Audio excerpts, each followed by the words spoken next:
राज्य के कृषि विभाग के अथक प्रयास का ही प्रतिफल है कि पिछले कुछ वर्षों में कृषि के क्षेत्र में बिहार ने नए आयाम रचे हैं।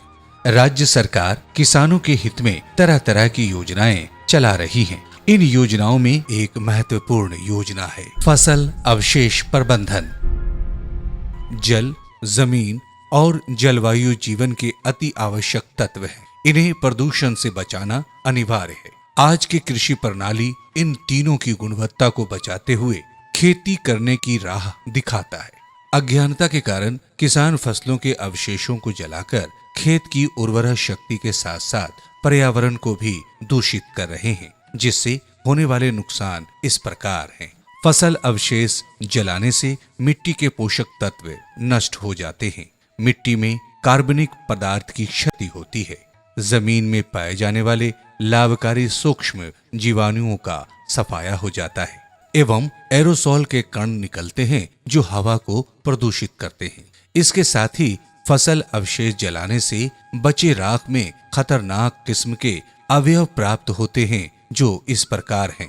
1 टन पुआल जलाने से 199 किलोग्राम राख, 3 kilogram particulate matter, 1460 kilogram carbon dioxide, 2 kilogram sulphur dioxide एवं 60 किलोग्राम कार्बन मोनोऑक्साइड जैसे हानिकारक तत्व प्राप्त होते हैं जो मिट्टी के साथ साथ जलवायु को भी नुकसान पहुंचाते हैं। फसल अवशेष को जलाने से स्वास्थ्य पर भी बुरा प्रभाव पड़ता है। बिहार सरकार कृषि विभाग द्वारा किसानों को फसल अवशेषों के सही प्रबंधन के बारे में जागरूक किया जा रहा है। धान के पुआल, खूंटी, भूसा आदि को वर्मी कंपोस्ट निर्माण में गोबर के साथ प्रयोग कर जैविक खाद बनाया जाता है। साथ ही फसल अवशेषों का उपयोग मल्चिंग तकनीक में भी किया जा सकता है। इससे खेत की नमी बनी रहती है और सिंचाई जल की भी बचत होती है। यदि 1 टन पुआल को मिट्टी में मिलाते हैं तो नाइट्रोजन 10 से 15 किलोग्राम,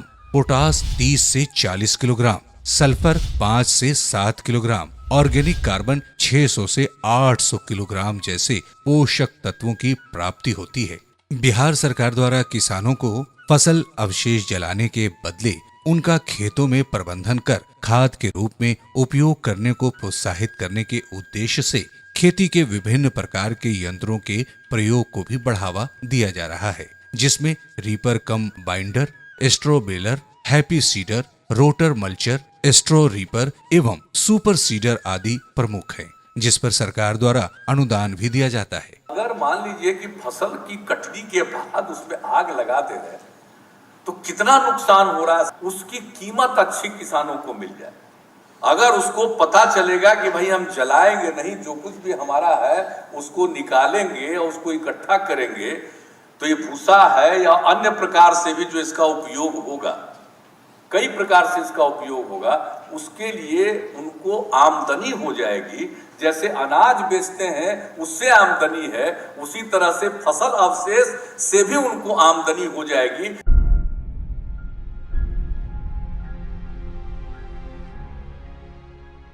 धान की बुआई हुई थी इसमें और कटिंग हुई थी रीपर से। तो इसका इतना बड़ा बड़ा डंटेल था, इतना बड़ा बड़ा, तो उसको जलाया नहीं गया, रोटावेटर से इसको काटा गया और काट के फिर शेड्यूल से इसको करके फिर वेस्ट कंपोजर चला गया।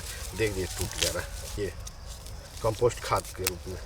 ये अभी तो नहीं, लेकिन अब अगला पटवन होगा तो ये टोटल कंपोस्ट की खाद में आ जाएगा। ये अभी गेहूं की बुआई 25 दिन 26 दिन हुई है, इसकी बुआई की हुई, और उसके बाद जैसे ही होता है तो फिर अगला पानवन में ये पटेगा और वेस्ट डिकम्पोजर चलेगा तो टोटल सड़ पूरे खेत में ऐसा किए हुआ गया धान काट के और ऐसे कर दिया गया। जलाने की आवश्यकता नहीं है इसमें, ये फसल अवशेष किया गया है और इससे जो फसल है ये ज़्यादा हरा भरा रह रहा है।